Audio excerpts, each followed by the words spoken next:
Muy buenos días a todos y a todas. Soy Sandra Montedónico, encargada del Comité Científico de la Sociedad Chilena de Cirugía Pediátrica. Sean todos bienvenidos a este segundo día de las jornadas Evidencia en Cirugía Pediátrica, lo que debo saber hoy. En el día de hoy tendremos dos bloques temáticos. Uno dedicado a enterocolitis necrotizante, a cargo de la rama de cirugía neonatal, y el segundo dedicado a fimosis a cargo de la rama de urología pediátrica de la Sociedad Chilena de Cirugía Pediátrica. Cada bloque temático lo que realizaremos es que los moderadores les presentarán casos clínicos para los cuales ustedes deberán contestar unas encuestas, les pedirán la opinión a los panelistas y luego presentarán videos con evidencia actualizada en relación al tema que estaremos tocando. Todos estos videos estarán realizados con un toque de humor, como ustedes ya vieron en la sesión anterior.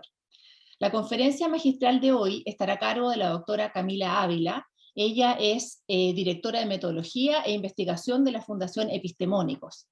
La Fundación Epistemónicos es una organización chilena reconocida internacionalmente y que se dedica a promover el uso de la evidencia científica para la mejor toma de decisiones en salud.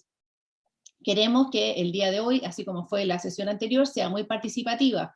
Así que los animamos a participar con su opinión, con sus comentarios, con sus preguntas, todos por escrito a través de los iconos de chat y de preguntas y respuestas que van a tener en la barra inferior de su pantalla. Les agradezco que si quieren preguntar o opinar a través del chat, lo hagan donde dice a panelistas y participantes, y no solo a panelistas, para que así todos podamos ver sus comentarios y sus opiniones. En esta primera sesión también tendremos un invitado internacional. Por lo tanto, si necesitan interpretación, abajo hay también en la barrita inferior de su pantalla hay un icono en que aparece un mundo y que dice interpretación. Clican ahí para elegir español o inglés. Sin más, entonces, los dejo con los moderadores de nuestra primera sesión, la doctora Carolina Donoso y el doctor Marco Valenzuela. Adelante. Hola, buenos días. Bienvenidos a todos. Como siempre, agradecerles la participación, el unirse y conectarse con nosotros. Tenemos un panel muy interesante, multidisciplinario con respecto a la enterocolitis. Marco, mi comoderador, que vamos a estar aquí juntos para ir presentando y resolviendo como las dudas. Vamos a presentar entonces a las personas que nos acompañan. Voy a partir por la doctora Carolina Méndez. Ella es neonatóloga, pediatra neonatóloga, trabaja en el Hospital San Juan de Dios y actualmente es la presidenta de la rama de neonatología pediátrica. Así que bienvenida, Caro, muchas gracias por acompañarnos. Tenemos también al doctor Miguel Gelfand, que es cirujano, parte de nuestra rama, conocido por todos nosotros. Miguel, como siempre, acompañándonos. Y tenemos un invitado internacional especial, el doctor Mark Vulcan. Él nos acompaña desde Estados Unidos con alguna diferencia de horario, así que agradecemos el que nos acompañe, que esté con nosotros. Mark, thank you so much for joining us. We are very thankful for you being here. Y Marco, ¿nos vas a presentar ahora los otros participantes? Sí, claro, ¿Panelistas? bienvenidos. Bienvenidos. Tenemos también, contamos con la participación de la doctora Magdalena Reyes, quien es radióloga y trabaja en nuestro hospital, el Hospital Roberto del Río, y también a la doctora Scarlett Betauer, que es pediatra neonatóloga y trabaja en la unidad de neonatología del Hospital San José. Bienvenidas a ambas. Muchas gracias por estar con nosotros. Bien, entonces habiendo hecho las presentaciones, vamos a partir con los interesantes casos clínicos que tenemos.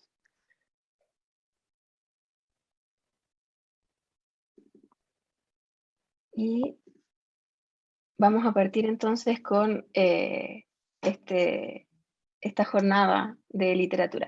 Mencionarle al empezar, como ya se mencionó rápidamente antes, que las preguntas pueden ir en la parte de preguntas y respuestas, que son preguntas dirigidas que uno quisiera que respondiéramos en el panel o mediante el chat, y los comentarios o cosas que sean de otro índole pueden ir en el chat. Los instamos a que pregunten, la idea es que esto sea bien interactivo y que vayamos conversando. Así que vamos a empezar. Primer caso. Usted es llamado como interconsultor al servicio de neonatología para evaluación de un paciente. Este es un prematuro de 31 semanas que es adecuado para la gestacional, está cursando su segundo día de vida. Nació por parto vaginal y tiene un peso de nacimiento de 1.500 gramos. Está cursando actualmente con un cuadro de distrés respiratorio, alteraciones de la termorregulación y algunas alteraciones inespecíficas. Está un poco letárgico y presenta también distensión abdominal. Esta es la clínica del paciente con su radiografía. ¿Ya? Con esto se discute la posibilidad de iniciar el tratamiento antibiótico en este paciente pensando en una infección con natal. Entonces, vamos a ir a la primera encuesta, primera pregunta para que vayamos participando. ¿Qué opinan del inicio de terapia antibiótica precoz en este tipo de pacientes? Alternativa A, los antibióticos de manera empírica crean resistencia. B, los antibióticos precoces producen cambios en la microbiota y tienen mayor riesgo de enterocolitis. C, a pesar del cambio de la microbiota y del riesgo de enterocolitis, los antibióticos sí estarían indicados. Y D, los antibióticos precoces no aumentan el riesgo de NEC. Entonces, aquí nos vamos a ir un poco, le vamos a preguntar mientras votan a nuestros panelistas. Doctora Méndez, Carolina, ¿qué nos puedes comentar al respecto? ¿Tienen alguna idea? ¿Te llama algo la atención de esto? La verdad que la clínica es una clínica, como siempre, que nos llama mucho la atención del recién nacido, que es totalmente inespecífica. La verdad que a nosotros siempre nos gusta buscar más antecedentes de asfixia, otros antecedentes de infecciones, obviamente antes de iniciar tratamiento antibiótico y también evaluar, obviamente, los parámetros infecciosos, la clínica, que pueden a veces ser producidas por otras cosas que no son infecciosas que requieran antibióticos. Pero generalmente eso es como lo que más nos interesa. No me voy a orientar si dejo o no dejo antibióticos para no influir en los auditores. Ya lo vamos a dejar ahí pendiente el suspenso. No sé si, Marco. Sí, Carolina, iba a mencionar para el auditorio que la idea es que vayan contestando esta pregunta en base a la experiencia, ¿no es cierto? Porque nosotros vamos a tratar de darle un giro o comentario con el trabajo, el paper que vamos a revisar ahora a continuación. Entonces la idea es contrarrestar un poquitito la opinión que uno tiene en este minuto con lo que nos va, ojalá, aportar el paper. Quiero hacerle la misma pregunta que tú le hiciste, Carolina, a la doctora Betauer, Scarlett. No sé si quieres comentar un poco en base a este caso. Asumamos que todo el resto está en condición normal para poder ir un poco enfocando a la pregunta. Scarlett. Yo creo que aquí es fundamental la causa de interrupción de ese niño, porque dependiendo de los antecedentes perinatales, yo creo que uno va a tomar la decisión desde un inicio o no iniciar tratamiento antibiótico. Entonces eso me parece fundamental como para poder tomar la decisión en ese minuto, digamos. Pero hoy día la tendencia, evidentemente, es tener cada vez más conciencia y el uso racional de los antibióticos. O sea, en general, si no está muy claro y un poco en la poco específico que hablaba Carolina, tal vez nos tomaríamos una conducta expectante inicial hasta no tener más, no recabar más antecedentes, o ya con esto ustedes, no sé, empiezan a mover ahí a los equipos para empezar el esquema. Hay que considerar que es un prematuro y que el riesgo de distrés va a ser inherente porque tiene alto riesgo de una enfermedad de membrana hialina. Por lo tanto, no necesariamente podríamos estar en el contexto de una infección connatal. Perfecto. Perfecto. Yo creo que detenemos la... Marco, ¿tienes tú los resultados por ahí? Estoy tratando aquí de visualizarlos. Vamos a ver el cierre de la encuesta entonces para alguna primera approach. Sí. Comentar que, mientras tanto, Carola, que tenemos 77 asistentes, y respecto de ese número, tenemos por la respuesta A, que los antibióticos de manera empírica crean resistencia, ha votado un 17%, por la B, los antibióticos precoces producen cambios en la microbiota y por lo tanto mayor riesgo de enterocolitis, un 26%, y el porcentaje mayor está acumulado en la respuesta C, que dice que a pesar del cambio en la microbiota y el riesgo de enterocolitis, sí están indicados. Nosotros lo pusimos así y no estarían, un poco porque queríamos la opinión, por supuesto, de los neonatólogas acá. Y la respuesta D hasta ahora se llega al 17% en relación a que los antibióticos precozmente no aumentan el riesgo de enterocolitis. Perfecto. Esa es la votación, Carola. Súper, gracias. Vamos a seguir entonces. Les quiero, como están recién uniéndose, estamos recién empezando esta sesión interactiva, pero instarlos a que contesten. Contestó como el 50% de la gente. Son anónimas las encuestas, no van con nota, así que contesten con toda confianza. Vamos a ver entonces qué nos dice la evidencia con respecto a esta disyuntiva que tenemos con respecto al antibiótico. Este es un artículo interesante publicado en The Journal of Pediatrics en diciembre de 2020. Está demostrado que los antibióticos juegan un importante papel en el tratamiento de la enterocolitis necrotizante. Sin embargo, no se sabe si tienen un rol en la prevención de esta. El uso prolongado de antibióticos se ha asociado al riesgo de enlentecer la colonización bacteriana, reducir la diversidad de la microflora y aumentar el riesgo de bacterias patógenas. Para responder a este interrogante, los autores hicieron un estudio de cohorte retrospectivo desde una base de datos internacional mantenida en forma prospectiva, en la que se incluye información de 2.831 recién nacidos de muy bajo peso, de 3 unidades de cuidados intensivos neonatales de los 5 continentes. Entre sus resultados, destaca que los recién nacidos que no recibieron antibioterapia precoz, la tasa de enterocolitis necrotizante fue de 9%, mientras que los que sí recibieron antibióticos precozmente fue de 3,9%. Esta diferencia se mantuvo después de ajustar por variables confundentes como edad gestacional, peso de nacimiento o vía de parto, entre otros. Como conclusión, es posible que el uso de antibióticos en forma precoz sea un factor protector en la enterocolitis y no de riesgo como se creía en recién nacidos de muy bajo peso. Esto debe ser aún confirmado por estudios prospectivos antes de usarlo como profilaxis.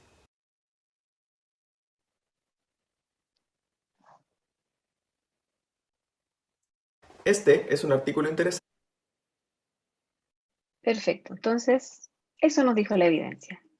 La hipótesis de este estudio de trabajo que trajimos es que el inicio de antibióticos dentro de los 3 primeros días de nacido aumentaría el riesgo de enterocolitis, que es en realidad algo que yo también pensaba algo similar, digamos.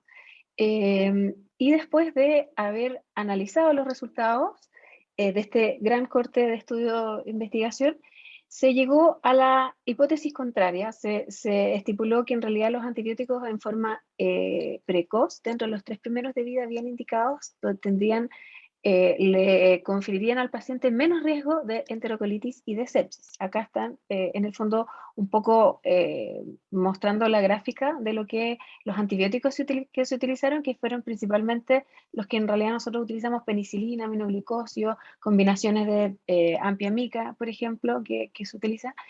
Y las características un poco demográficas de estos pacientes, se trataron de buscar algunos como factores confluyentes, por ejemplo, la cesárea, que fuera como algún factor protector, pensando que el parto vaginal tiene mayor contaminación, mayor riesgo de infección, pero en realidad no hubo estadísticas significativas como para esto. Así que ahora me gustaría escuchar a la doctora Brettauer, ¿qué opina de esta aseveración que en el fondo se contrapone con lo que por lo menos nosotros pensábamos? Sí, mira, yo creo que para todos fue bastante llamativo el título del artículo, porque se contradice absolutamente con los conocimientos que uno tiene. Si bien no soy experta en medicina basada en la evidencia, me parece que desde el punto de vista metodológico es un trabajo que es poco cuestionable, porque está muy bien hecho y todos los ajustes de variables de las confundentes se hicieron incluso hasta con 4 modelos. Sin embargo, en la tabla número 2, cuando muestran las características de los niños, creo que hay variables que son fundamentales asociadas a enterocolitis que no están consideradas hacer un trabajo de cohorte, como por ejemplo el retraso del crecimiento utraterino, si es que esos niños tuvieron Doppler alterado o no, porque al hacer el análisis en el fondo de la tabla, lo que a mí me hace pensar, ¿no?, es que el grupo que recibió antibióticos, el motivo de interrupción fue sospecha de infección conatal y por eso estos niños en el fondo nacieron. En cambio, en el segundo grupo, si es que no recibieron antibióticos, lo más probable es que estos niños tuvieron causas maternas de interrupción del embarazo, como por ejemplo, lo más frecuente después de las infecciones son las alteraciones placentarias. Entonces, lo más probable es que este grupo haya tenido una fuerte influencia, por ejemplo, de Doppler o hipoxia intrauterina prenatal, que los llevó en el fondo a interrumpir el embarazo y quizás por eso tienen más alta tasa de enterocolitis. Entonces, me parece que son dos variables que son fundamentales y que de hecho al final del trabajo ellos escriben como limitantes de este network meta-análisis. Porque si bien, ¿no es cierto?, uno de los principales sesgos es la localización por centro, y ellos hicieron los ajustes, creo que el tema del motivo de interrupción es fundamental. Así como también en el segundo grupo, que también lo describen, al tener quizás, mantener esta misma línea de pensamiento en que hubo algún grado de hipoxia como motivo de interrupción, no está tampoco descrito la incidencia de ductus arteriosos. Y nosotros sabemos que en aquellos niños que tienen más riesgo de hipoxia, quizás el ductus tiene un rol o un significado hemodinámico posterior también más importante. Entonces, si tuvieron quizás una conducta un poco más conservadora en estos niños con respecto al manejo del ductus, también hace pensar que podrían haber tenido más riesgo de enterocolitis. Entonces, creo que hay que ser bastante crítico con respecto al título de este trabajo y con respecto a la conclusión. No sé, por lo menos para mí, no me deja tranquila ni me deja como satisfecha de deducir que son los antibióticos el factor protector para la enterocolitis en el primer grupo. Ahora, Sí, yo concuerdo con tu análisis, Scarlett, pero un poco para ser abogado del diablo en la discusión. En la misma hipótesis que tú planteas, porque se normalizaron varias variables, ¿no es cierto? O sea, corrigieron respecto a varias variables, pero en las variables que no, bueno, que no se analizaron o que no estaban necesariamente al inicio, en esos primeros días, porque uno puede suponer que en los pacientes de pretérmino en algún minuto van a empezar a aparecer esas variables. Entonces, podría haber, por ejemplo, una infección connatal subclínica, ¿ah? O sea, sin necesariamente tener antecedentes. Entonces, ¿cómo se corrige ahí, te parece a ti, como para poder darle un poquito más de respaldo a la conclusión, ¿ah? En lo que propone el título y la conclusión, en el sentido de que vamos a ser protectores para enterocolitis, ¿ah? Habiendo hecho esas correcciones? No sé si te hace sentir un poco el contraanálisis de la hipótesis que tú estás planteando. Tú dices hacer uso empírico de antibióticos solamente para prevenir enterocolitis. Bueno, es que eso es lo que está de fondo en esto, ¿no? Más allá de esa normalización o corrección por todas las variables que conocemos. Claro, es que eso es lo que yo principalmente como que cuestiono, porque la verdad es que si bien, ¿no es cierto?, la regresión hace pensar que, o sea, todo es estadísticamente significativo, me parece que hay variables que son fundamentales asociadas a enterocolitis que no están consideradas. Ya, de acuerdo. sí. Le damos la palabra a la doctora Méndez. ¿Quería decir algo ahí con su manito? Sí, yo obviamente como neonatóloga opino lo mismo que la doctora Bretauer, o sea, creo que apresurarnos con este artículo, siendo una corte retrospectiva, con también todo lo que sabemos que significa estudios retrospectivos, que pueden haber pérdida de registros de datos, que si bien ajustan los datos, sabemos que a pesar de los ajustes de datos, eso no va a hacer que la evidencia sea de peso realmente, solamente puede darnos una orientación. Por lo tanto, los estudios retrospectivos siempre van a tener esa alimentación, sobre todo en recién nacidos.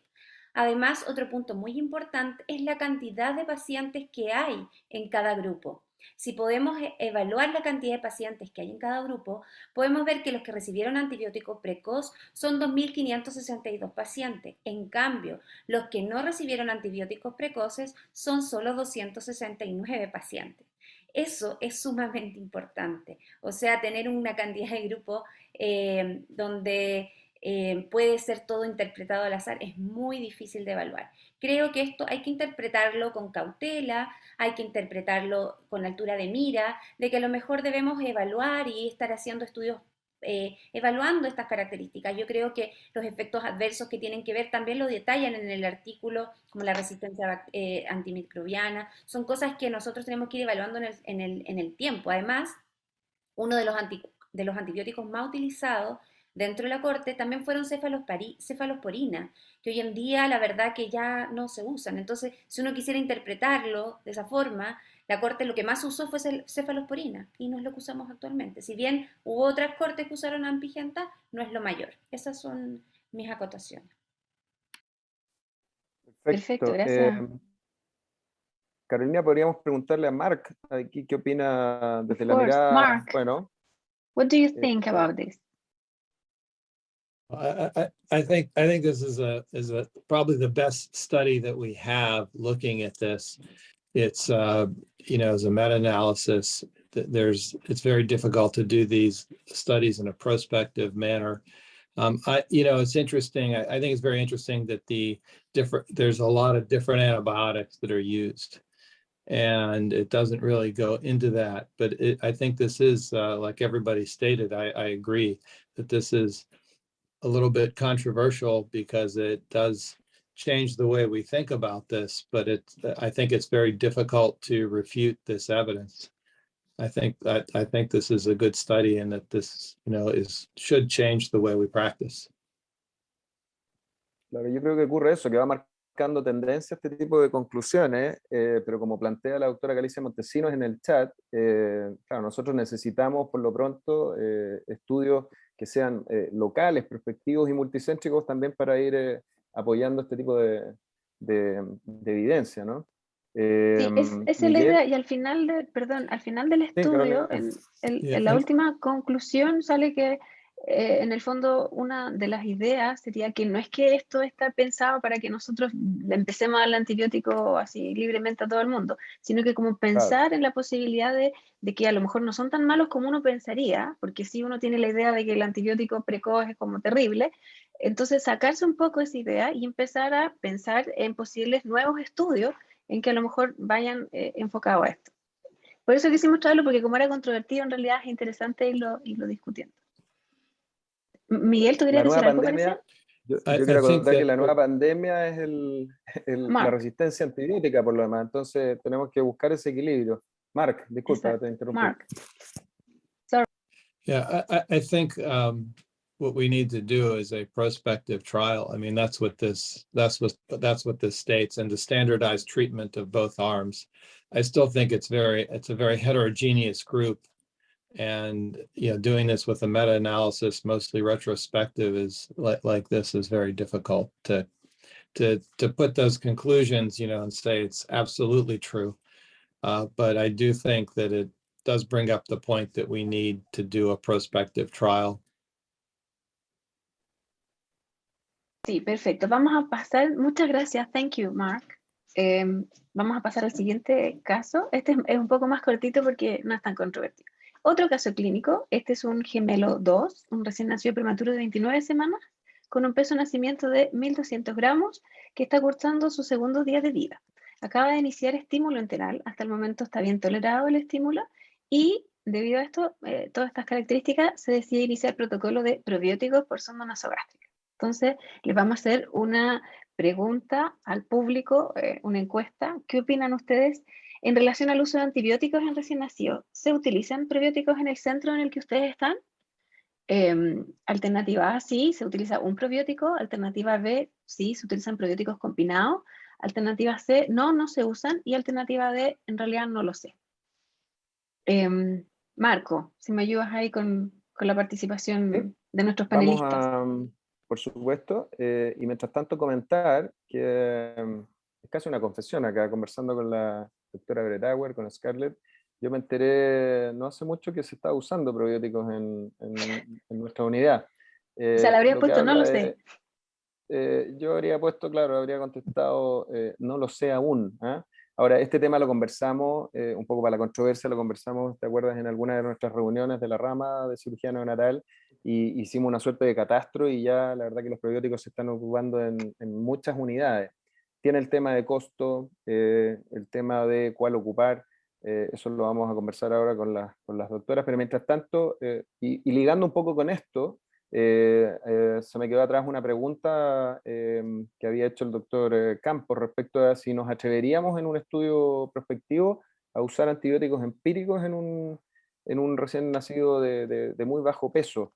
Y en el fondo es tomando un poco lo que nos mostraba el trabajo anterior, ahora sumando probióticos. Yo creo que esa es el gran dilema, ¿no? Tratar de hacer estudios bien armados, serios, pero tratando de buscar un poco cuál es la realidad local, ¿ah? Y para eso necesitamos también saber cuáles son nuestros bichos, digamos, ¿no? Sí. Gracias, perdón. ¿Me podrán mostrar la votación? ¿Alcanzamos a...? ¿Lo ¿Me la van alcanzaron a a votar? ¿No? compartir ahora? Sí, aquí te cuento que el auditorio, que ya contamos con 91 asistentes, tenemos un 52% por la letra C, ¿ah? Que no o no se usan, ¿ya? Luego viene la alternativa D, que no lo saben, es casi la mitad, fíjate, y después nadie ha votado por la letra B, y hay un 6% del auditorio que votó la letra A por un probiótico. Tenemos que Perfecto. comentar que esta pregunta, ¿cierto, Carola? Está un poquitito dirigida, porque, sobre todo por la pregunta de un probiótico, porque hay varios trabajos que hablan de usar combinaciones, que es lo que Pero lo vamos a vamos a ver discutir. ahora. Por supuesto. Entonces, vamos a ver qué es lo que nos dice la evidencia con respecto a esto, porque es importante que nosotros que manejamos pacientes con enterocolitis sepamos algo de esto. Este es un artículo interesante publicado en Pediatrics en septiembre del 2020. Hace ya tiempo que sabemos que los probióticos tienen beneficio para la prevención de la enterocolitis necrotizante en poblaciones de riesgo, pero por años ha sido difícil dilucidar cuál es el mejor probiótico, cuántos es mejor dar y cuáles son las dosis óptimas. Para esto, los autores de este estudio diseñaron una revisión sistemática y metaanálisis con criterios muy estrictos. Solo ensayos randomizados controlados que compararan probióticos combinados o probióticos más placebo. Finalmente, seleccionaron 45 artículos con un total combinado de 12.320 pacientes. En sus resultados, encontraron que las combinaciones de probióticos eran las que tenían mayores beneficios. Bifidobacterium y Lactobacillus fue la combinación más potente, reduciendo el riesgo por mortalidad por enterocolitis a la mitad y el riesgo de morbilidad por enterocolitis a la mitad también. También se asoció en reducción al tiempo al llegar a la alimentación enteral completa y reducción de los días de estadía hospitalaria. Con esta información podemos cambiar nuestras prácticas de probióticos en la NEO, elegir los correctos y darlos de manera asociada para reducir la mortalidad y mejorar los resultados de nuestros pacientes. Perfecto, muy claro. Voy a preguntarle, Mark, I want to know, do Yeah, you so use probiotics? So I am in the I don't know category because I'm Really? relatively new. I'm relatively new in my institution, and so I'm texting my my chief of neonatology to ask right now as we're talking. We used it selectively in Atlanta. There were some patients that used it, but it wasn't a routine. We didn't have a pathway or a guideline that routinely used them.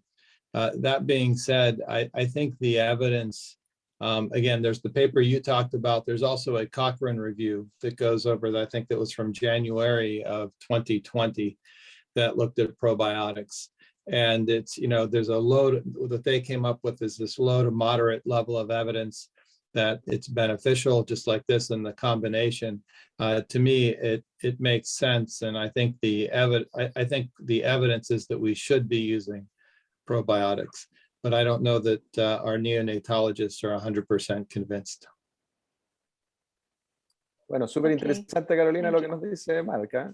Sí, ahora, sí, yo creo que... Perdón, ¿me dejáis? ¿Sí? Yo quería comentar una cosita porque nadie votó por la alternativa B. Yo les voy a contar que en mi hospital se utilizan probióticos combinados con lactobacillus y bifidobacterium.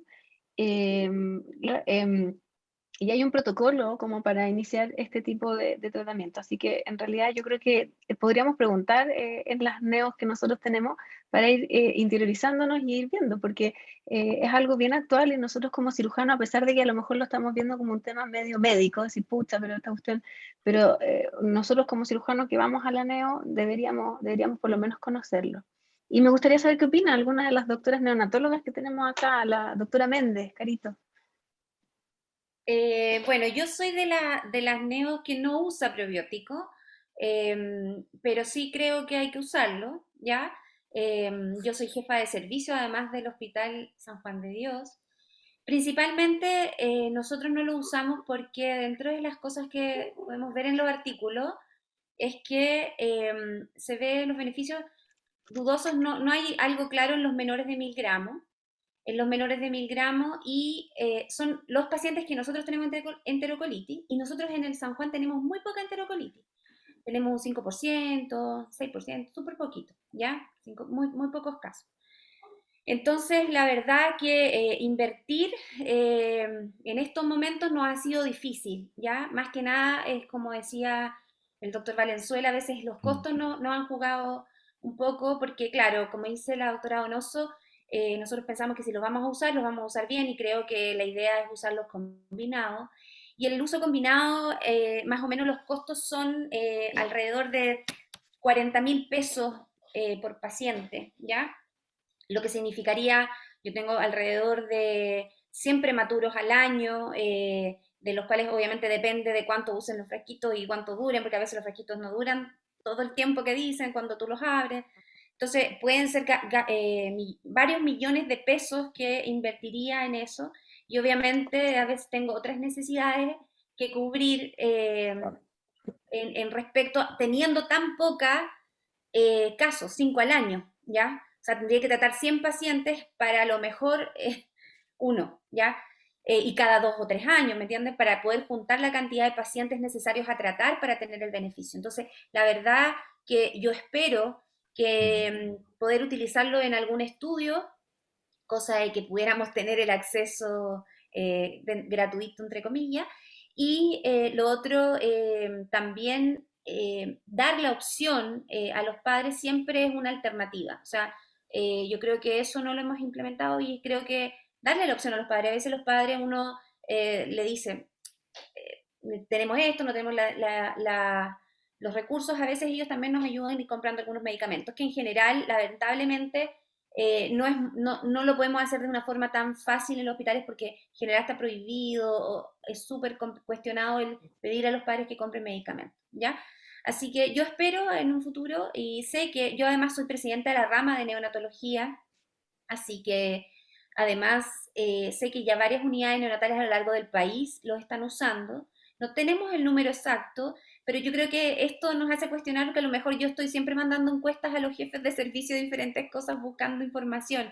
Así que a lo mejor esta puede ser una linda instancia de unirnos con la Sociedad Chilena de Pediatría y compartir los datos y buscar información de cuáles están usando, hacer una encuesta linda y a lo mejor presentarlas en las próximas reuniones. Eso, muchas gracias.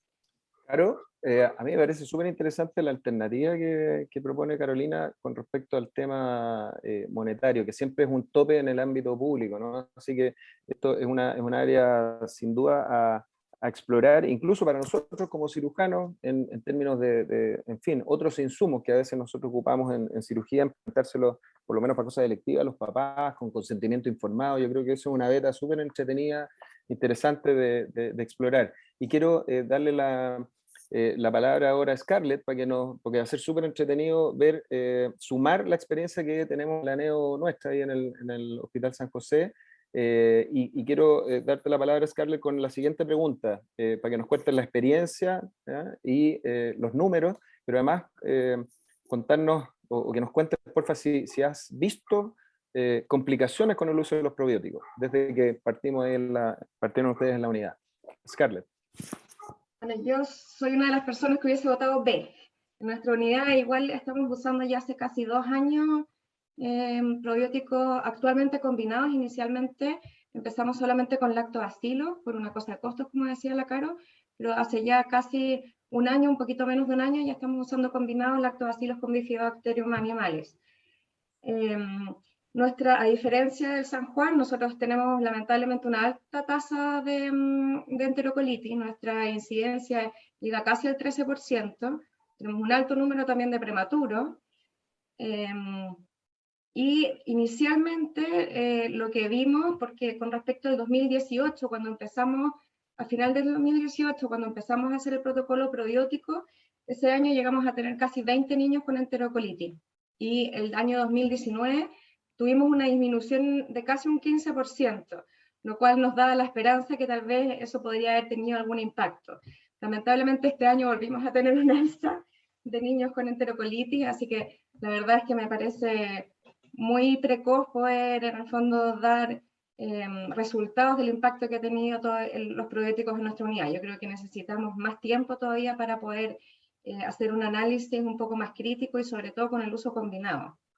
Aunque me llamó la atención. ¿Y esos niños que tienen su enterocolitis son menores de 1000 gramos? Porque es como el cuestionamiento. ¿Son casi todos menores de 1000 gramos? Todos menores de 1500 o menores de 32 semanas. Ahora, estoy de acuerdo que en los microprematuros, es decir, en los menores de 750, 26 semanas, se hace un poco más cuestionable el uso probiótico. Nosotros igual lo estamos usando. Y lo que quería mencionar también, que hay un análisis de comparación múltiple también en el Gastroenterology del 2020 de Morgan publicado, que muestra que el uso de probióticos en el fondo individual, y el lactobacilo o Bifidobacterium, podría tener también una disminución significativa actualmente en enterocolitis. También tiene sus reparos, pero es un trabajo interesante también. Súper, muchas gracias, Caro. Yo creo que...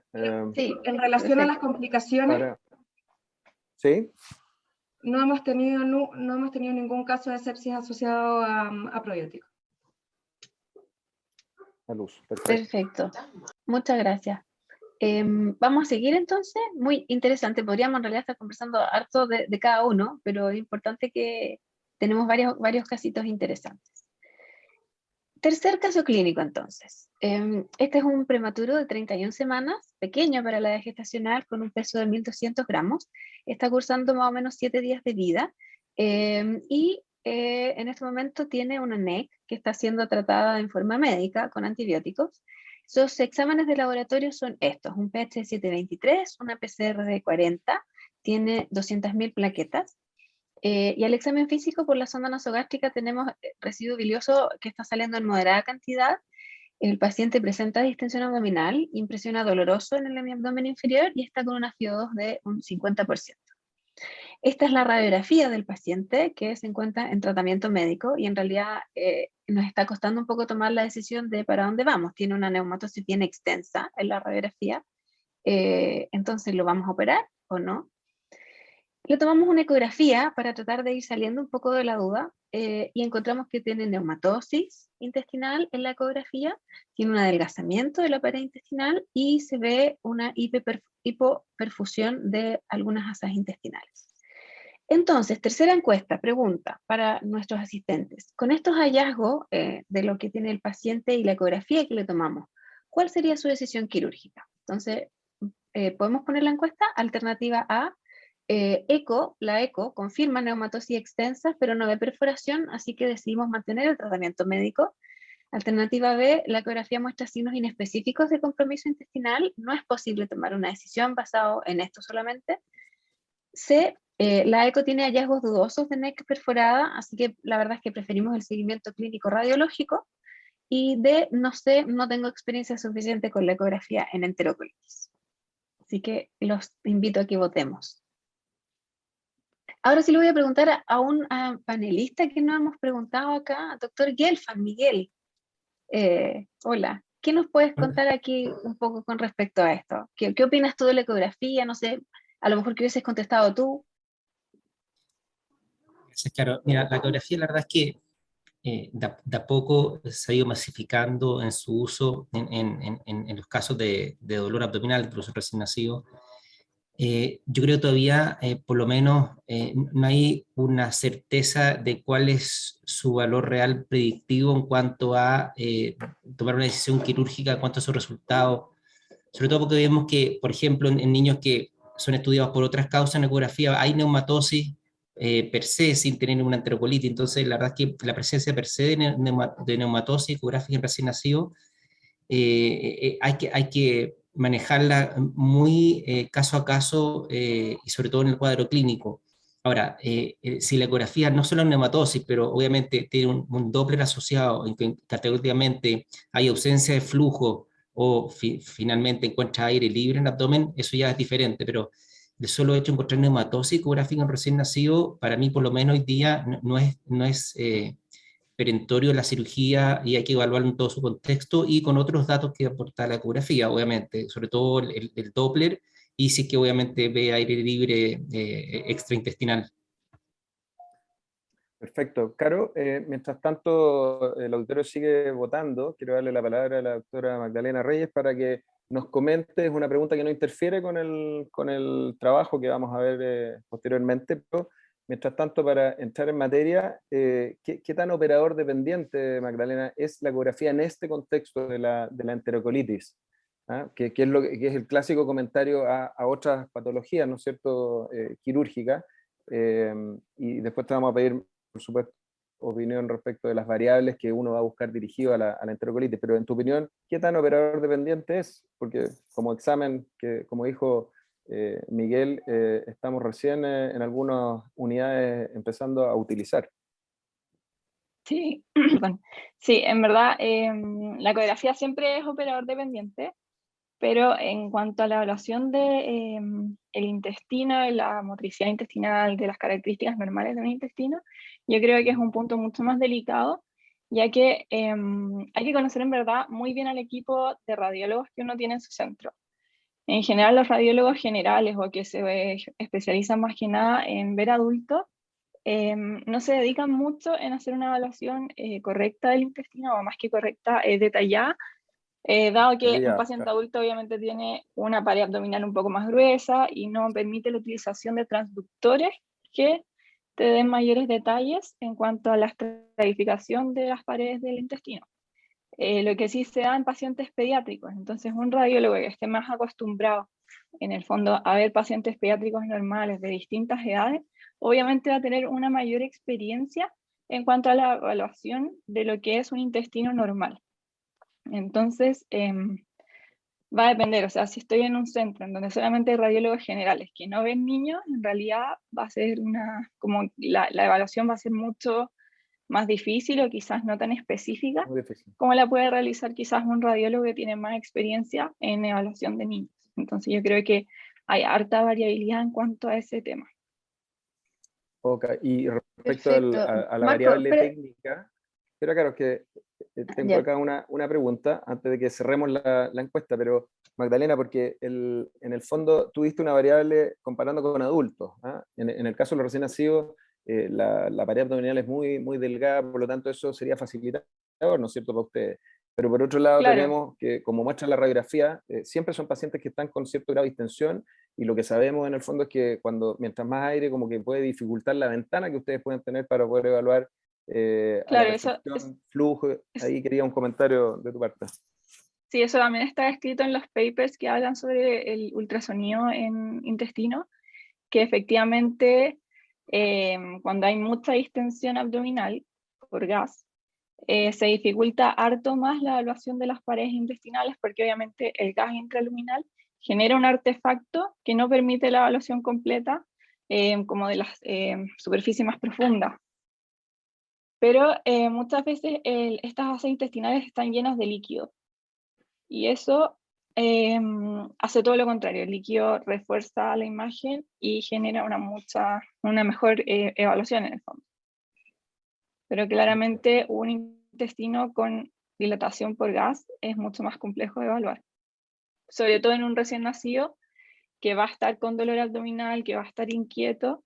También es un setting distinto a un niño que viene a un control sano, por ejemplo. Perfecto. Claro, ahora sí, podemos cerrar la encuesta.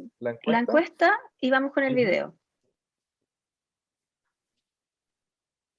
Entonces, de la encuesta te puedo contar que el 38% contestó por la letra C, ¿no?, que la eco con hallazgos dudosos de enterocolitis perforada prefiere un seguimiento clínico radiológico. Y luego viene la opción A con un 27%, en donde el auditorio se opina que la eco confirma la neumatosis extensa, no ve perforación y por lo tanto se mantiene el tratamiento médico. Las otras dos respuestas, la B y la D, tuvieron menos del 20%. Eso para que vayamos con el video. Eso, perfecto. Está bien dividida la votación, así que vamos a ver qué nos cuenta la evidencia. Mark, you wanted to say something? I have a question for Of others. course. Because I have a hard time operating on a patient just based on ultrasound results. And I find that the ultrasound results don't usually sway me too much one way or the other. It's really, I look at absolute indications for operations, such as perforation, obviously. But if you have a patient I think you really have to look at the clinical picture. If they're getting worse, I also look at a fixed loop of intestines that seems to be fixed over a period of time in a patient who's not getting better. Those all seem to be indications for when we take patients to the operating room. We do get a lot of ultrasounds and we get all this information, but I personally have not found it to change my decision-making very much. And I'm wondering if anybody else has and how they use it if they do. No, yo creo que ninguno de nosotros se basa mucho en eso, pero lo planteamos de esa manera pensando en el video que viene a continuación, que a lo mejor nos va a aclarar algunas dudas con respecto a eso de si lo vamos a decidir con respecto a la ECO o no. Entonces, lo vamos a aquí. Este es un interesante artículo publicado en el Pediatric Surgery International en mayo del 2018. La enterocolitis necrotizante es la emergencia quirúrgica neonatal más frecuente. Actualmente, la única indicación absoluta de cirugía es el hallazgo radiográfico de neumoperitoneo. La cirugía precoz en estos casos indicados es la clave para mejorar los resultados. Sin embargo, la clínica, los exámenes de laboratorio y la radiografía no son lo suficientemente específicos para poder predecir qué pacientes van a evolucionar con perforación. Recientemente se ha propuesto que la ecografía pudiese ser una mejor alternativa diagnóstica para definir el tratamiento quirúrgico. En esta inédita revisión sistemática, los autores seleccionaron 15 artículos de entre 1215 referencias y se realizaron dos preguntas. Por una parte, la precisión diagnóstica y por otra, la especificidad para identificar mala evolución, es decir, falla de tratamiento médico, necesidad de cirugía o muerte. Como resultados, se encontró que la sensibilidad de la ecografía para la enterocolitis grado 2 de Bell fue de hasta un 70%, mientras que la especificidad superó el 80%. Los hallazgos que se asociaron significativamente a la falla de tratamiento fueron aumento de la ecogenicidad intestinal, adelgazamiento o engrosamiento de la pared intestinal, gas intramural, dilatación intestinal, peristalsis ausente, falta de perfusión intestinal, líquido libre hiperecogénico, colección abdominal y aire libre. Si bien la ecografía permite diagnosticar enterocolitis ya establecidas y además permite identificar cambios específicos que se asocian a la falla de manejo médico, la heterogeneidad, pobre reporte y alto riesgo de sesgo entre los trabajos analizados no permiten su recomendación para tomar decisiones clínicas por el momento.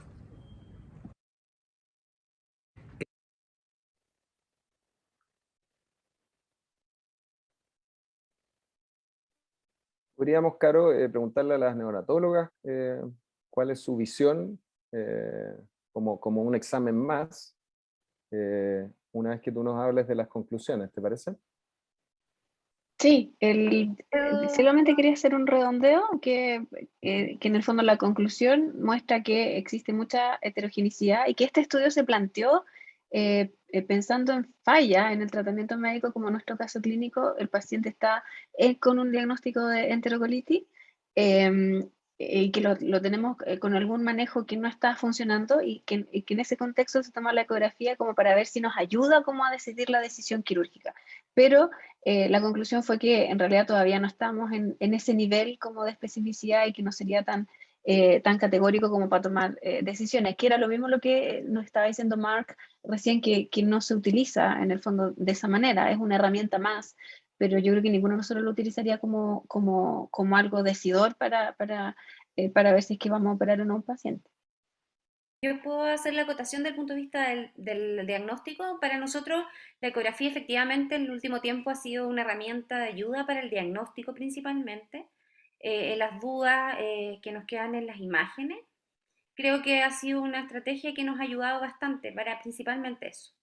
Pero no, definitivamente, por lo menos nuestros cirujanos no toman decisiones para nada. Para ellos en realidad no la toman mucho en cuenta, pero para nosotros desde el punto de vista diagnóstico sí, porque nos permite tener diagnósticos más certeros, muchas veces en imágenes dudosas. la verdad que en general nos ayuda bastante. Y principalmente también nos orientamos también como a la clínica, a los exámenes de laboratorio, o sea, la verdad que tratamos de hacer como un estudio bastante completo para poder hacer el diagnóstico, pero definitivamente no, por lo menos en nuestro centro no lo usamos para decidir la resolución quirúrgica, para nada. Perfecto, gracias. Nosotros lo utilizamos más o menos de la misma manera. También como diagnóstico, de repente uno tiene la duda si tiene o no neumatosis y como que le toma una eco, pero jamás como para tomar una decisión. Oye, me van a disculpar, pero por honor al tiempo vamos a pasar al otro caso, porque nos quedan casos muy interesantes desde el punto de vista quirúrgico también. Así que voy a seguir con el caso 4. Este es un prematuro de 27 semanas, pequeño para la edad gestacional, con un peso de 770 gramos, chiquitito. Está cursando su 11 día de vida y debuta con esta distensión abdominal.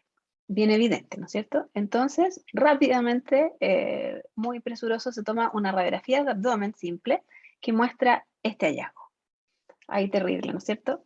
Entonces, con esta clínica del paciente, esta radiografía, ¿usted qué haría? Pregunta para el auditorio, los asistentes cirujanos. ¿Le haría un drenaje peritoneal? ¿Podemos poner la encuesta, por favor? Drenaje peritoneal, una laparotomía exploradora o una peritoneocentesis. Y aquí le voy a pedir la opinión a Miguel, nuestro cirujano aquí, neonatal. ¿Qué harías tú? ¿Qué decisión tomarías? ¿Ah? Y a Mark. También, pero que a Mark le vamos a contar después. No, mira, estos pacientes de este tamaño va a depender mucho el quehacer con respecto al estado general del paciente.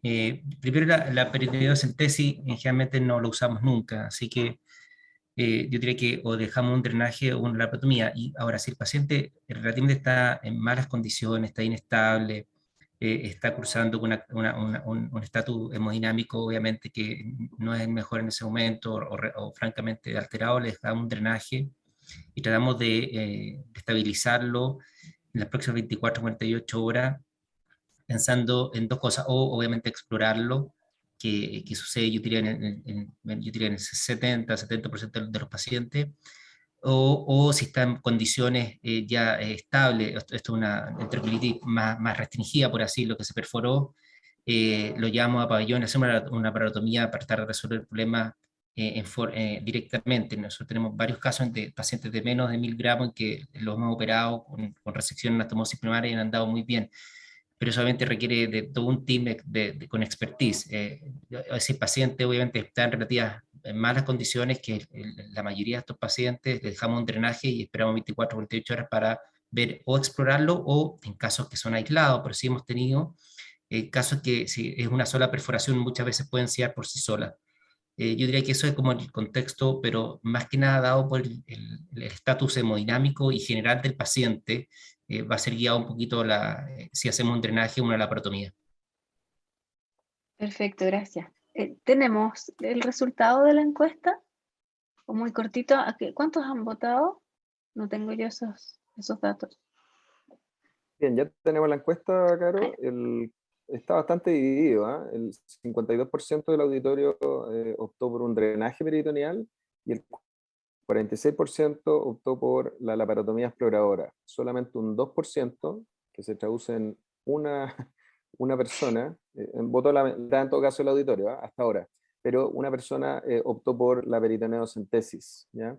Entonces, antes de pasar el video, quiero preguntarle a Mark, bueno, la misma pregunta que tú hiciste, Caro, ¿cuál es la visión de él respecto, hasta aquí, con el caso clínico, la pregunta, qué es lo que habría hecho Mark en su unidad? Y quiero ligar a todo esto, los invito a que vayan preguntando, y sobre todo si quedaron algunas consultas de los temas anteriores, que por favor los vayan poniendo ahí en el chat, pero quiero darle el pase a Mark haciendo una pregunta también, porque para no llegar a este paciente, en un paciente con una distensión menor previa, para que nos haga un poco la opinión o la comparativa de lo que también desde la literatura quirúrgica se propuso en algún minuto, que era la laparoscopía exploradora. Entonces, podríamos haber hecho ecografías exploradoras o ir a pabellón en base a la ecografía, no para diagnóstico ya de una perforación, ¿no? Sino que como anticiparnos a tener un compromiso mayor de ASAS.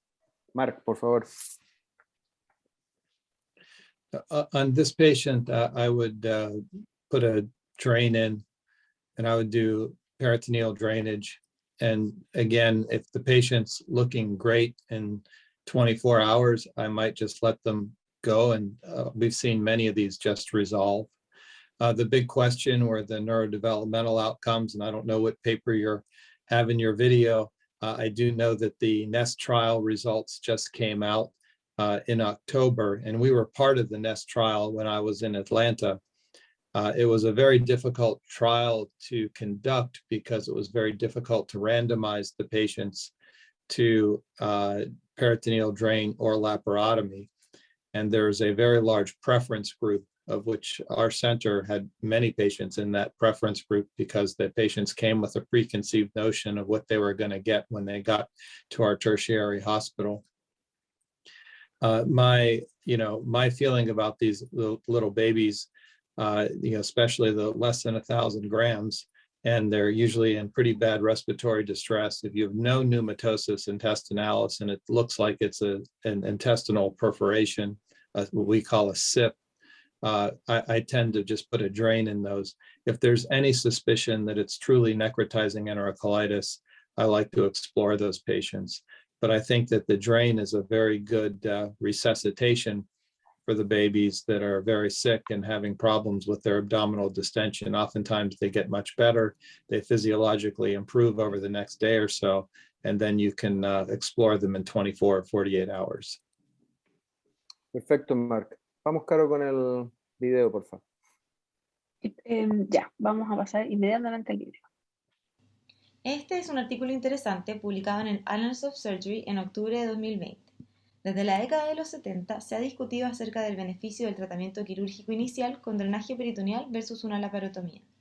Después de 2 ensayos randomizados con reclutamiento y poder estadístico insuficiente, la duda permanece hasta el día de hoy. Por esta razón, estos autores diseñaron este ensayo randomizado controlado en el que reclutaron a 310 prematuros de menos de 1.000 gramos de peso de nacimiento y de menos de 8 semanas de vida que tuvieran indicación de realizar algún procedimiento quirúrgico secundario a una enterocolitis necrotizante o una perforación intestinal única. El resultado a comparar fue el compuesto entre muerte o deterioro neurológico a los 18 meses de edad corregida. El outcome compuesto ocurrió en un 69% de los prematuros sometidos a laparotomía y en el 70% de los sometidos a drenaje peritoneal. La mortalidad en ambos grupos no tuvo diferencia estadísticamente significativa. Al seleccionar a los recién nacidos con diagnóstico inicial de enterocolitis solamente, la diferencia en este outcome compuesto fue un 69% versus un 85% en favor de la laparotomía. Entonces, podemos afirmar por primera vez con la mejor calidad de la evidencia que las dos aproximaciones quirúrgicas producen el mismo efecto en términos de mortalidad y deterioro neurológico, aunque habría cierto beneficio si el diagnóstico inicial es una enterocolitis necrotizante.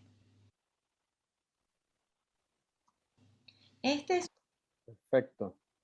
Perfecto. Me llamó la atención que en los comentarios fue bien similar a lo que nos contó un poco Marc en su experiencia. Y a mí me llamó la atención en este trabajo que realizaron que efectivamente no hubo diferencias significativas en mortalidad o en secuelas neurológicas entre los dos grupos, pero los dos grupos tomados completos, en el fondo mezclando los dos diagnósticos. Y evidentemente, tal cual como se mencionó ya, es distinto un pronóstico y un tratamiento para un paciente con una enterocolitis, en que tenemos necrosis, perforaciones, a lo mejor en más de un lugar, y una perforación intestinal única, en que uno puede drenarla y puede cerrar en forma espontánea, pero no va a tener el mismo pronóstico si es que es una enterocolitis. Por lo tanto, creo que hay que tomarlo como con precaución. Yo reconozco que soy más hincha de operar un paciente que de un drenaje peritoneal. Creo que muchos de los pacientes que se hace un drenaje peritoneal van después a la laparotomía. Entonces me parece que es algo más bien transitorio, más que un tratamiento propiamente tal. Entonces, evaluar la secuela neurológica o la mortalidad solamente por el drenaje, cuando después ese mismo paciente tuvo intervenciones quirúrgicas, me parece un poco como apresurado. Solamente cortito para mostrarlo, es la manera en que se hizo como el estudio, ¿ya? Y un poco acá lo que ocurrió con estos pacientes y que fueron separados, y que evidentemente tuvo mejor evolución los pacientes con enterocolitis llevados con la laparotomía más que con el drenaje. Eso. Mark, you wanted to say something, or? Yeah, so one of the challenges with this trial is, again, as I mentioned, it was difficult to randomize the patients to one or the other. So there is a very large patient-physician preference group. So many of those patients in the drainage group were thought to be isolated intestinal perforation pre-intervention, and many of those patients in the laparotomy group were thought to be necrotizing enterocolitis in the pre-intervention period. So these patients were not truly randomized. So it's hard to make a definitive conclusion about which we should do, although it probably says that we're pretty good at figuring out which patients should get laparotomy and which patients should get a drain up front in the end. And I think this is, I think this is the best study that we could get, and a lot of effort was put into it. I don't know that we're going to get anything better than this in the future. But to me, what this means is that if you think the patient has an intestinal perforation, you can either operate or drain depending on your preference. If you think the patient has necrotizing enterocolitis, you can operate or drain depending on your preference. I believe that those patients with necrotizing enterocolitis that you drain, many of those do go on to operation, and it is sort of a temporary thing. But on the isolated perforations, like I said, we've seen a lot of those close up with no intervention whatsoever. And the good news is neurologically, again, this kind of study and looking at these neurologic outcomes has never been done before. Neurologically, there appears to be no difference.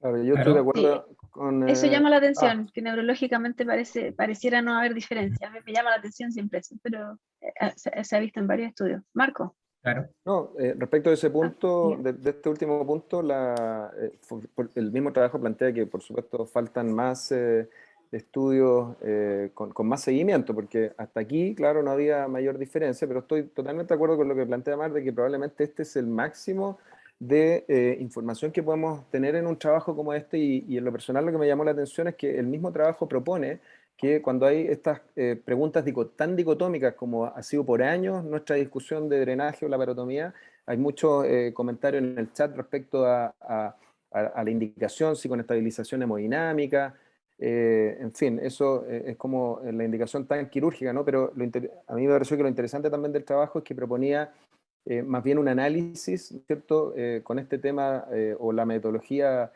bayesiana que más bien promueve conclusiones matizadas en base a la experiencia. Marc hablaba un poco a la escuela o a la decisión que uno, ¿qué te acomoda más? Un drenaje o la laparotomía, ¿qué es lo que tú tienes más a disposición? Entonces todas esas variables tienen que estar, ¿no es cierto?, en la unidad para poder tomar la decisión, y por lo mismo es que estos trabajos son tan difíciles. Así que yo creo que respecto de este trabajo, y por eso lo seleccionamos, es probablemente lo máximo que vamos a lograr. Miguel, tú querías hacer algún comentario.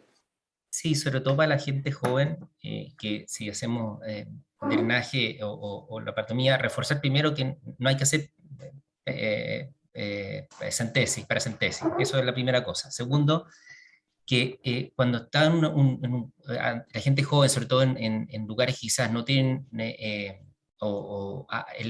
pabellón disponible, o quizá un anestesista disponible de forma rápida, estos pacientes tienen que drenarlos, ya no hay que esperar un paciente con ese neumo, en esas condiciones, independiente sea una enterocolitis, una perforación única.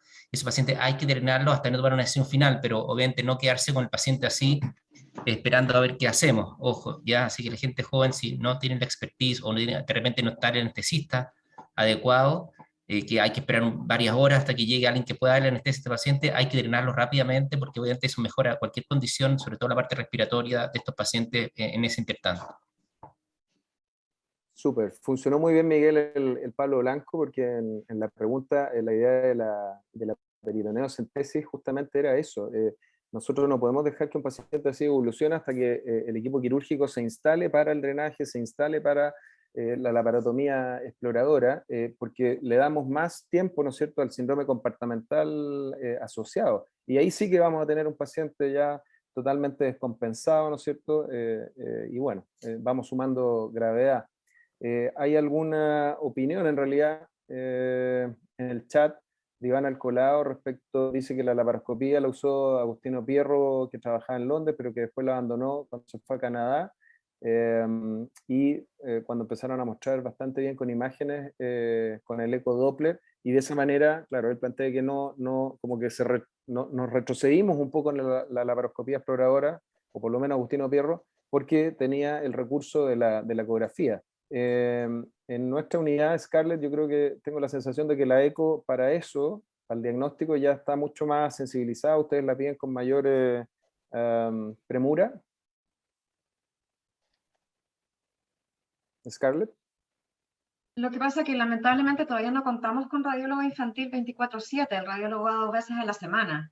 Entonces, la radiografía sigue siendo nuestro gold standard. Y frente a casos en el fondo muy complejos, sí hacemos como todo lo posible para poder contar con radiólogo, pero no tenemos fácil acceso a ecografía.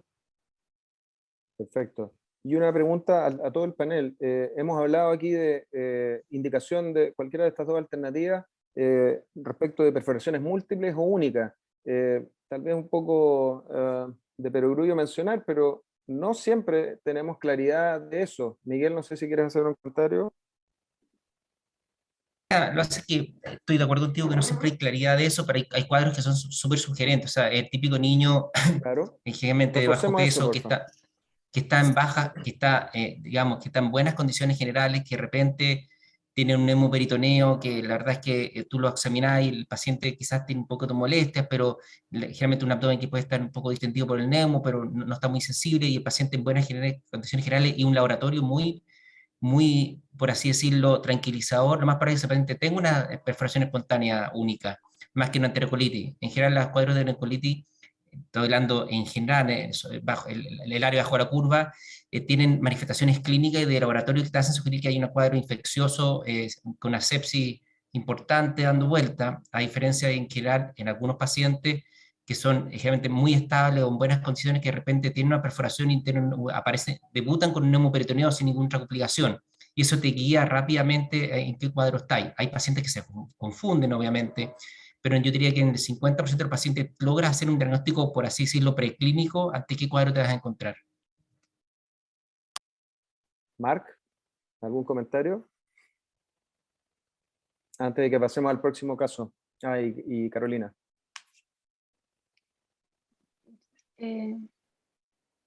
Marc. No,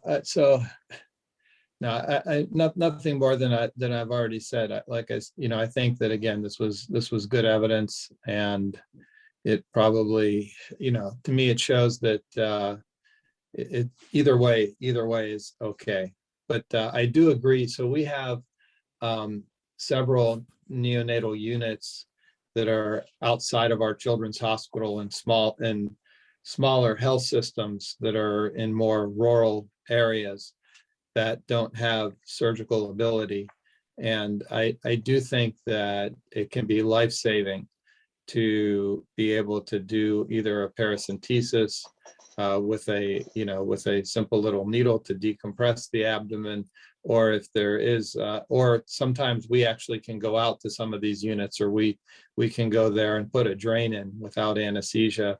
And I think that can be really life-saving for these babies.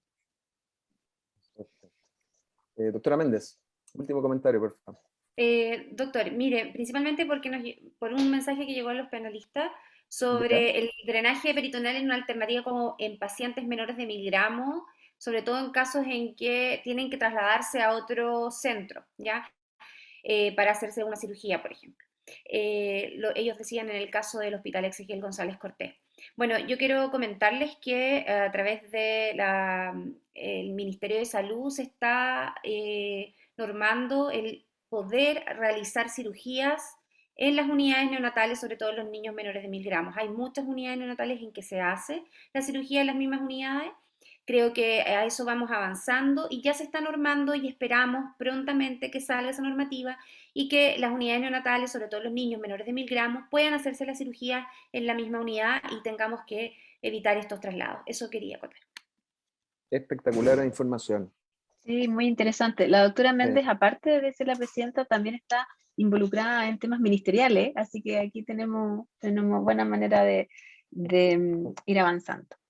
Vamos Una a seguir. premisa esa. Sí, Sí, noticia en muy desarrollo. Eso. Voy a seguir con el siguiente caso, que lo vamos a hacer bien cortito para tener tiempo en el fondo para los últimos dos. Vamos a tener un comentario nomás con respecto a eso. Entonces, caso clínico 5, usted termina la cirugía de este pequeño paciente, ¿ya? Y los hallazgos intraoperatorios fueron una enterocolitis necrotizante con necrosis del ilion terminal y del colon ascendente con una perforación en el colon. Se le hizo una resección de aproximadamente 45 centímetros de ilion y 10 centímetros de colon y dejó al paciente con una iliostomía, ¿ya? Esos fueron los hallazgos quirúrgicos, eso fue lo que hicimos. Entonces, con estos resultados de la cirugía, ¿qué información en cuanto a pronóstico y evolución le daríamos a los padres? Pasamos a la otra encuesta. Entonces, alternativa A, se informa a los padres de posibles secuelas neurológicas secundarias a la enterocolitis. B, se informa probabilidades de insuficiencia intestinal en base a los hallazgos quirúrgicos y de prolongada estadía hospitalaria. C, se informa del riesgo de mortalidad postoperatoria. Y D, en esta etapa solamente le mencionamos a los padres el posible riesgo de insuficiencia intestinal. Entonces, mientras vota la gente, le voy a preguntar a la doctora Brettauer, Scarlett, si es que tienen ustedes algún protocolo, algún manejo de cómo se le informa a los padres, qué es lo que le dicen ustedes como equipo de NEO.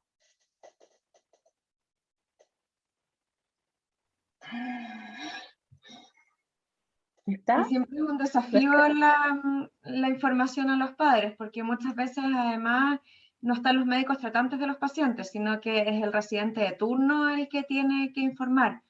Entonces, en general, y además durante estos 2 últimos años, por lo menos en nuestro hospital, los padres han tenido muy pocas posibilidades de acceso a la unidad. Recién se están abriendo las puertas a los padres. Entonces, en el último tiempo la información ha sido muy inadecuada porque la mayoría de las veces ha tenido que ser por vía telefónica.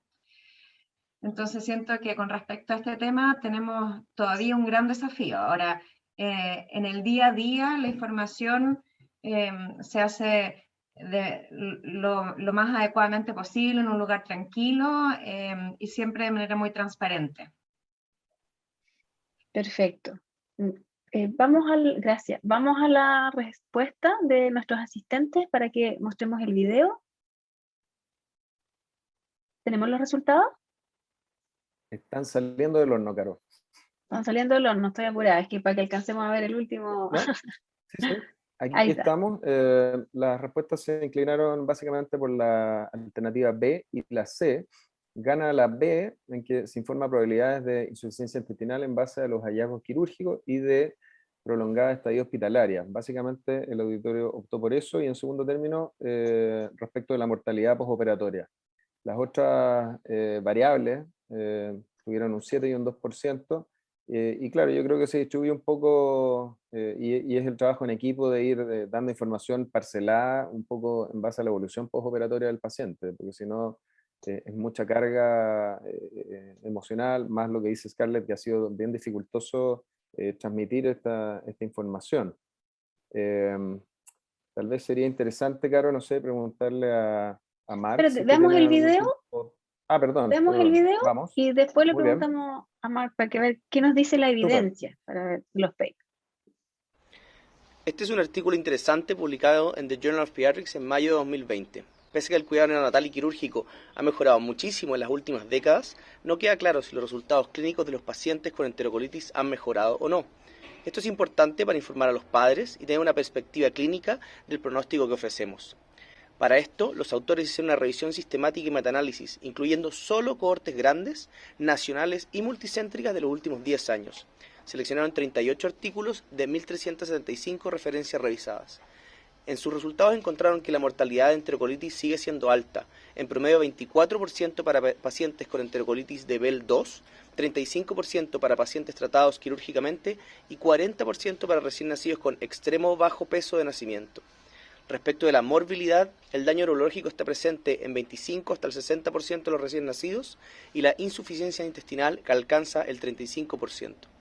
Con estos datos contemporáneos podemos guiar nuevas estrategias de tratamiento, desarrollar estudios clínicos e informar correctamente a los padres de las consecuencias de esta enfermedad. Perfecto. Entonces, como conclusión, solamente para redondear, la mortalidad de la enterocolitis sigue siendo alta, lamentablemente 24% para los pacientes que son diagnosticados, hasta 40% para los prematuros de extremo bajo peso, y de la morbilidad, el daño neurológico y la insuficiencia intestinal son las principales comorbilidades. Mark. No, I mean, we're very upfront with families and parents about the prognosis with necrotizing enterocolitis, and we'll explain all of this to them. In the time of COVID, it does make it a little more complicated as, whether both parents can come or one parent can come. We're back now to where it's a little bit more normal for our families, but we sit down and we talk to them about all of these things. And then obviously in a surgical case like the previous one, like the case that kicked this off, we would tell them that there's a chance of a pretty decent chance of intestinal failure and a prolonged hospital stay. So, but I actually think you need to check. There was no all of the above to tell parents all of the above on the poll, but I think we're obligated to be open with the families. Lo hicimos así para ver, en el fondo, qué énfasis le daba cada cirujano a la información. Por eso no pusimos todo.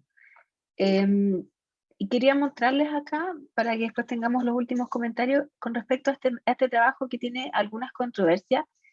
Los recién nacidos de menor peso tienen mayor daño neurológico, y yo creo que nosotros como cirujanos también debemos conocer estos riesgos.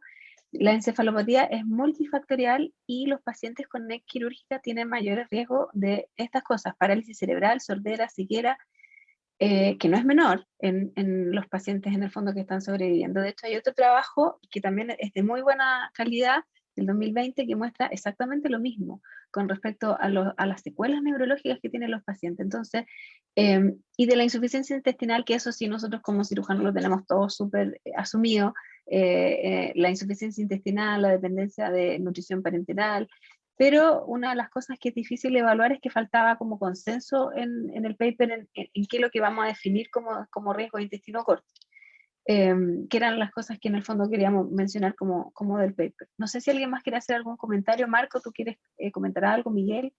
Yo quiero comentar que la idea de poner un poco este paper es decir que este tipo de información va estresando a los equipos médicos en el sentido de dar números y de presionarnos justamente a los porcentajes de complicaciones y a la toma de decisiones que también con los padres hay que ir haciendo. Si extremamos esto, por ejemplo, a ECMO, se les pregunta a los papás, si están dispuestos o no están dispuestos, se habla de las complicaciones neurológicas asociadas. Ahí Carolina y Scarlett nos pueden dar tal vez alguna opinión. Todo esto está súper protocolizado, cuál es la entrada, ¿no es cierto? Pero cuando ya le planteamos a los papás, mira, el porcentaje de daño neurológico a largo plazo, no sé, va del 80%, bueno, esto es lo que nos puede en el largo plazo empezar a complicar la toma de decisiones.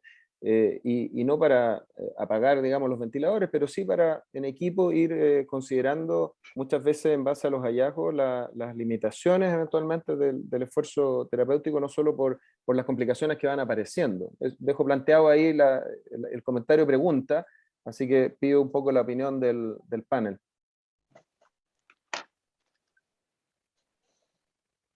Mark, no sé si nos puedes dar ahí un comentario. O perdón, Carolina y Scarlett, respecto a este punto. Scarlett está levantando la mano. Scarlett tiene la manito, sí.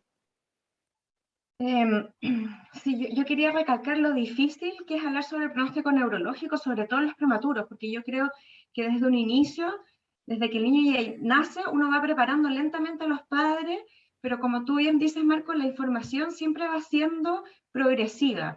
Y en base a la toma de decisiones, yo creo que si bien uno informa a los padres, las indicaciones en general son médicas. Entonces, y sobre todo en los prematuros, son muy bajas las probabilidades que tengan indicación, por ejemplo, de entrar a ECMO, como tú mencionabas, porque en general los prematuros extremos no cumplen criterios. Pero en base a esto, yo siento que sí hay que preparar, de cierto modo, entre comillas, ¿no es cierto?, e ir informando semana a semana, de forma muchas veces multidisciplinaria, el escenario que se viene con respecto a los hijos como para el futuro. Perfecto. Carolina, no sé si quieres hacer un comentario. Miguel, tenías la mano levantada, me parece. Carolina, por favor. Sí. No, bueno, más o menos lo mismo que Scarlett. Yo creo que ya per se, por ser prematuro, nosotros los vamos preparando, la verdad, a que van a tener algún deterioro neurológico, la importancia de la rehabilitación. Normalmente los niños que hacen enterocolitis tienen normalmente otros factores de riesgo asociados que también van a empeorar más el pronóstico. La verdad que creo que lo que se planteaba de poder dar información en conjunto, neonatólogos, cirujanos pediátricos, creo que es fundamental ir trabajando cada vez más en equipo en esas informaciones porque también nos van fortaleciendo como equipo. Creo que eso es bien importante que me gustaría recalcar. Sí, yo, Perfecto, muchas gracias. claro, Perdón, sí, dos por segundos. supuesto.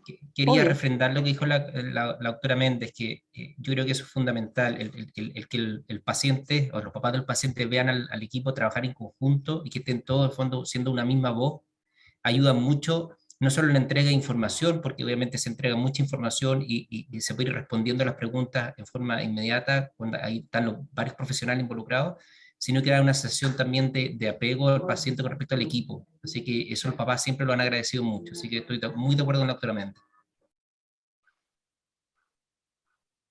Perfecto, Claro, muchas vamos. gracias. Sí, voy a hacer el último comentario al aire de lo que nos dijo el doctor Campos, lo que nos escribió, que lo importante de este estudio, aparte de informar a los padres, es compararnos como los resultados de equipo contemporáneo. En el fondo, que también sepamos qué resultado tiene cada servicio para ir mejorando, en el fondo, los cuidados neonatales, ver cómo estamos en el fondo. Me dan a disculpar, voy a seguir al otro caso para que alcancemos. Doctora Bertauer, es que no tengo tiempo como para si me dan un minutito, pasamos al otro.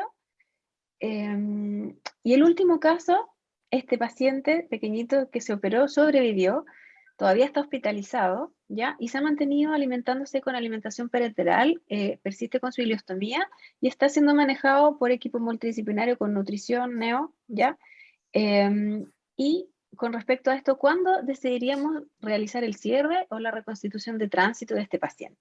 Otro tema bien controvertido con respecto a la enterocolitis ya y su manejo posterior. Entonces, la última encuesta, ¿cuándo decidiríamos reconstituirlo? A, previo al alta de la neo, B, antes de las 8 semanas de la ileostomía, C, después de las 8 semanas de ileostomía, D, una vez cumplidos los 8 kilos de peso, o E, cuando pueda conseguir pabellón y cupo UCI en un hospital público. Cuando te den cupo los neonatólogos, faltó la F. Claro, cuando pueda volver a la UCI neonatal. Claro, te propongo que mientras mientras se va votando, a la votación, ¿sí? Claro, le demos la palabra a Magdalena, que había levantado la mano, para ir poniendo todos los últimos comentarios, porque este trabajo también se liga con lo que tiene que ver pronóstico de alguna manera. Sí, claro. Vamos a ver el video pronto. Magdalena. Sí, no, era para cerrar un poco el tema del ultrasonido. Es que si bien no existen hallazgos patognomónicos que nos ayuden a predecir con 100% certeza que un paciente se va a perforar, y tiene una gran utilidad como apoyo del diagnóstico de la NEC y también como apoyo en la evolutividad del paciente, o sea, cómo va respondiendo al tratamiento médico, porque ahí sí existen, como bien documentado en la literatura, cuáles son los signos que uno puede ir encontrando a medida que va avanzando esta enfermedad. Entonces ahí uno puede ir como suponiendo que el tratamiento médico en el fondo no está, o el paciente no va respondiendo bien a lo que están realizando en el fondo los neonatólogos allá. Entonces quizás eso puede ayudar un poco más en cuanto a qué se hace o no con el paciente. Perfecto, o sea, hacer una suerte como de seguimiento, tal vez con un protocolo según Claro, los sería hallazgos. bueno como quizás en cada unidad instaurar un protocolo, evaluar también cuáles son los radiólogos que cada unidad y cada hospital presenta, Perfecto. y tratar de ver si es que se puede establecer algún protocolo de seguimiento estandarizado, que por lo que yo sé hasta ahora no existe nada claro. Nada, claro, perfecto. Si me dan la encuesta, por favor, para que Sí, vayamos por favor. cerrando. Scarlett, ¿tú tenías algún comentario? ¿No? Perfecto. La encuesta, Caro, el 59% del auditorio propone que después de las 8 semanas de ileostomía, ¿ah? Eso es como bastante clásico, y después las otras respuestas se reparten con un 14% y un 9%, o sea, todo en torno al 10%, antes de las 8 semanas, una vez cumplido como parámetro el quilaje, 8 kilos de peso, pero está concentrado en lo clásico en realidad, diría yo. Sí. Vamos con el Vamos a ver con el video para ver video, a la ver cómo evidencia. nos cambia eventualmente con la evidencia en mano. Este es un artículo interesante publicado en European Journal of Pediatric Surgery en junio de 2016. Es muy común tratar a un paciente ostomizado debido a una enterocolitis necrotizante. Las ostomías pueden tener complicaciones importantes como deshidratación y alteraciones hidroelectrolíticas. Por otro lado, reconstituir el tránsito precozmente para evitar estas complicaciones puede hacer la cirugía más difícil. Para determinar el mejor momento del cierre de la ostomía, estos autores realizaron una revisión sistemática y metaanálisis en el que seleccionaron 6 artículos de 508 revisados, con un total de 208 pacientes. Compararon la reconstitución de tránsito hecha antes o después de 8 semanas. No encontraron diferencias entre ambos grupos en términos de duración de la nutrición parenteral, estadio hospitalaria total, ni complicaciones quirúrgicas. ¿Cuándo ofrecerías tú esta cirugía? Te invito a leer este artículo y que formes tu propia opinión. Perfecto, entonces, como conclusión, no existieron diferencias significativas y no hubo diferencia en el tiempo en alimentación parenteral ni en el tiempo de hospitalización, y sin complicaciones en ambos grupos. ¿Hay alguien que quiera hacer algún comentario de nuestro panel? Mark, ¿tienes algún comentario? So I'd start out by saying I always try to avoid ostomies in the first place. So if the distal bowel looks okay in necrotizing enterocolitis and the patient is okay on the operating table, at the initial operation, I do a fair number of primary anastomoses. That being said, I tend to close ostomies early, after 4 to 6 weeks, because it's much easier for the nursing care. Even if all these other things are the same, it makes care of the baby much easier to have the ostomy closed early. ¿Puedo seguir algo, Interesante, Caro? cierre, por Miguel, supuesto, el sí, cierre por precoz supuesto. hace Mark.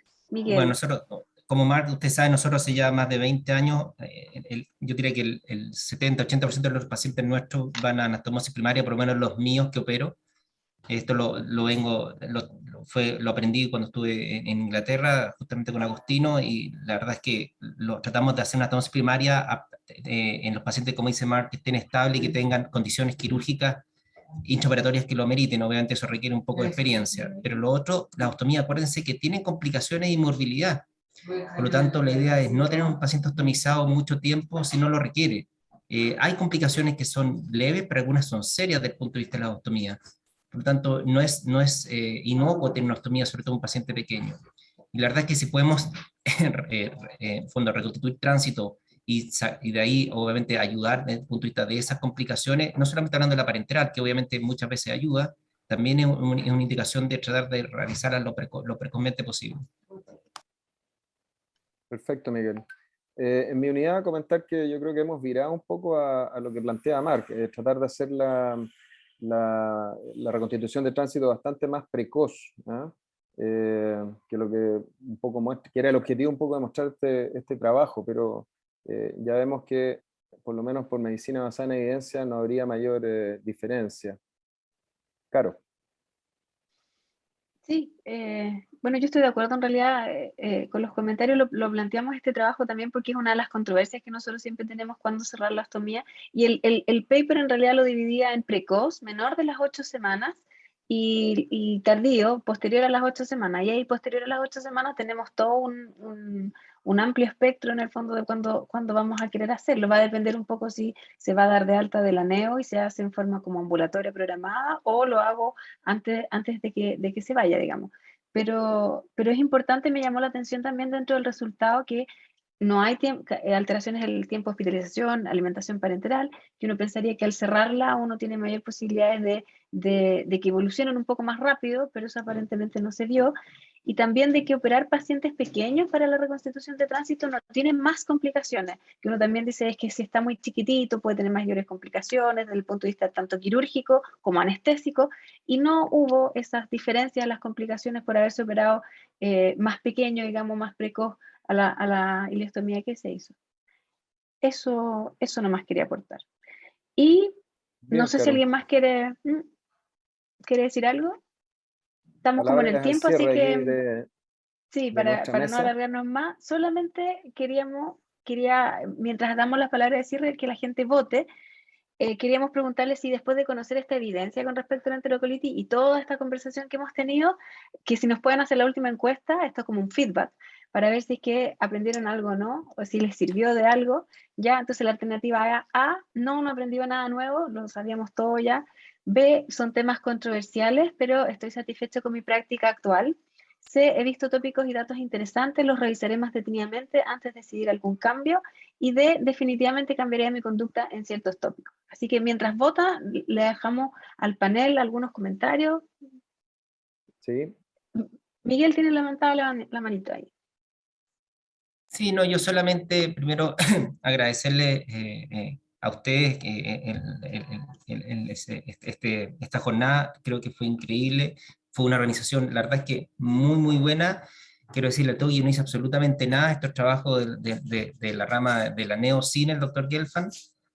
Así que muchas gracias, porque creo que fue una jornada extremadamente bien hecha, bien organizada, y creo que todos aprendimos mucho. Y agradecerle a las invitadas neonatólogas y a las otras doctoras su participación acá, se agradece. Y personalmente y dirigidamente a Mark, que aparte de ser un gran cirujano, un gran profesor, tiene mucho conocimiento que hay que estrujarlo cada vez que lo veamos, un gran amigo. Así que thank you very much, Mark. Carolina, Scarlett, Sí. Magdalena. Yo nada más que agradecer también, muchas gracias por la invitación y bueno, y cuenten conmigo para seguir trabajando en equipo a través de la rama de Neo, y creo que es importante que trabajemos en equipo, así que cuenten conmigo.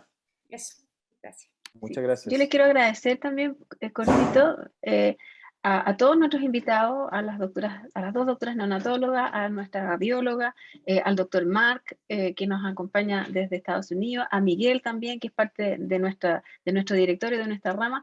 Creo que ha sido un panel súper interesante, multidisciplinario, como ojalá siempre pudiéramos tratar a nuestros pacientes de las enterocolitis. Creo que solamente los pacientes ganan con esta interacción, así que agradecerles a todos. Y dar el último resultado de la encuesta, porque estamos muy atrasados ya. Me dicen ahí por interno que nos apuremos. Y ganó la alternativa que he visto tópicos y datos interesantes, lo revisaré más detenidamente antes de decidir algún cambio. Así que el 71% de la gente, con eso la verdad es que nos damos nosotros por agradecidos. Ojalá que les haya muy servido. contentos a casa. Nos vamos ¿Cierto, contentos y esperamos que haya sido interactivo y entretenido también. Marco, gracias a ti también. Sí. No, por mi parte agradecido a todo el panel, muchas gracias y cumplimos el objetivo. Sandra. Bueno, muchas gracias a la rama de Neo por esta excelente sesión. Les vamos a dar 3 minutitos ahora para que se vayan a armar un cafecito para escuchar luego la conferencia de epistemónicos. Nos vemos. Chao, chao, gracias.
Hola, buenos días.